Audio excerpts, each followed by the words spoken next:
hore aan usoo gaarnay dalkan wax dowlad dhisid oo ka soco kara ma jiraan inta shabaab ay cariga ay xukumaan sidaas daraadeed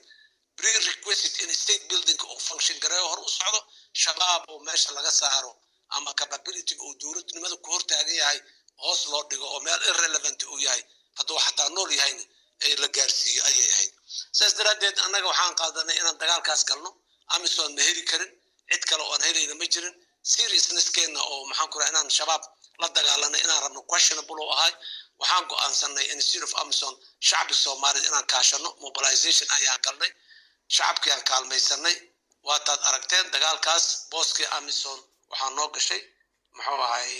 shacabkeena noo galay fourth generationkeena dhinaca kale gacanna waa ku dagaalamayna gacanna ciidamaan ku qoraynay 10,000 ciidama aan qornay ilaa maxaan ku irahdaay 5,000 oo maxaan ku irahdaay Eritrea naga jirtayna partly aan soo celinay partlyna weli way ku maqan yihiin marka 10,000 kun oo cusub on ciidanka ku soo kordhinay iyo shacabka iyo wixii waa isla wada dhaqaaqnay maalintaan imaanaynay waxaan ka bilownay meel ilaahay garanayo oo wadada laamiga ah ee dalka isku xirtay ka soo baxda xamar ee ilaa waqooyi tagta koonfurteedo dhan inta badan marka laga bilaabo degmooyinkii aan teramkii hore xoreynay oo islands badweyn shabaab ku dhex yiilay oo go'doonsana oo la geli kar lagada maanta cows weyne oo meeshii dagaalka laga bilaabay u jirta almost 300 kilomitir ayaa dagaalku uu maray laba fiisaan u qaadnay fiiska koobaad laba dawlad goboleed fiiska labaadna laba dawlad goboleed labada dawlad goboleed oo koonfur hirshabeelle iyo galmudug ayaa noo sahlanaatay dabeecadaha dadka terrainka dhulka wixii markaan isku darnay meeshaan ka bilownay meeshaas uu maraya waxaan rabaa markaa inaan u sheego walaalaha Soomaaliyeed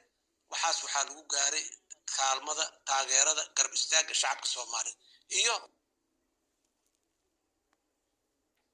xaqeerayo siyaasiyiinta dalkan intooda badan majority-gooda 99.9% andho oo dagaalkan shabaab lagu bixinayo orday oo hortaagnaay oo taageerayay oo reeraha qabaa'ilka wax ka abaabulayay oo maxaan ku iraaday positive energy ka muujiyay si kasta oo siyaadaha meelo badan loogu kala duwanaay welina loogu kala duwan yahay ra'yiga siyaasigaana mar walba in lagu kala duwanaado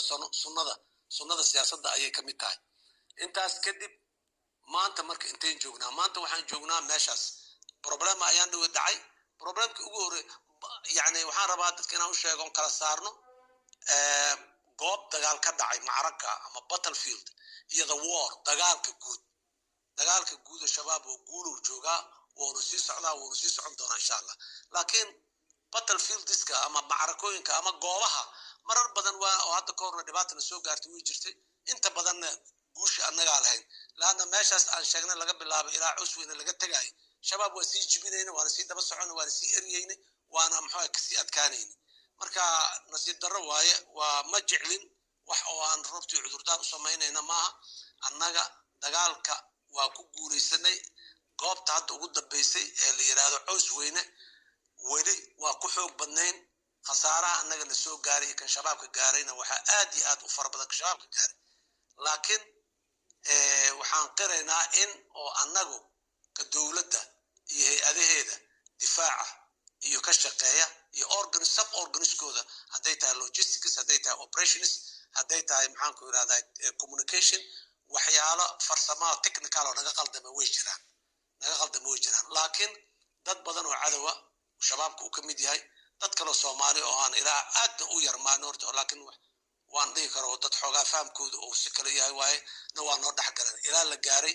ilmihii meedadkooda inta dhalinyaradii meedadkooda inta soo sawiro hooyooyinka inta loo diro la yiraahdo wiilashiina meesha saa u dambeynay hooyo waa taqaanaa saas la yiraahdo telefoon inta qaadato wiilkeedii mid kasta meesha uu joogay ay la hadasho